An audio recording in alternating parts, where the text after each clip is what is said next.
Now, the first question is why we bother with the field of economics. Economics is a social science that deals with allocation of scarce resources.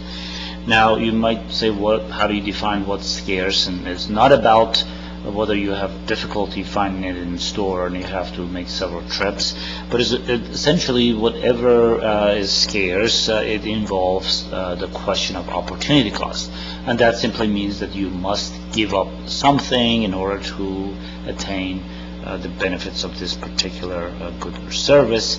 So now the question is, how do you best measure the opportunity cost? There are many ways, one of which would be price, meaning that in order to obtain a good or service or a resource, you must very minimum give up part of your financial assets to obtain it, and ideally this trade-off represents an ideal efficient exchange of financial assets in exchange for the good or service you're seeking.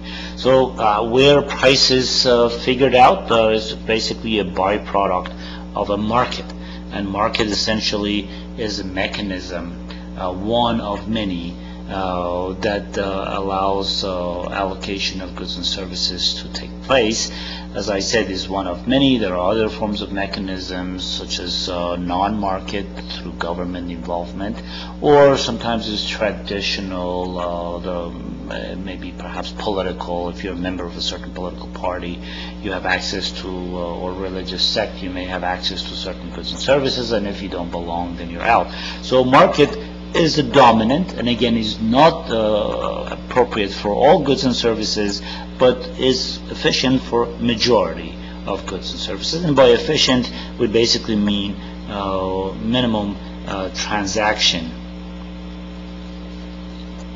costs for making the exchange. Now, if there is a market, then by definition there will have to be buyers and sellers, and therefore by definition means demand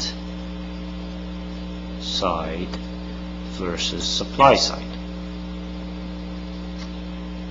And we are going to explore essentially the whole concept of economic analysis from these two perspectives. They are not independent of one another, of course. However, it's healthy to consider them on separate tracks.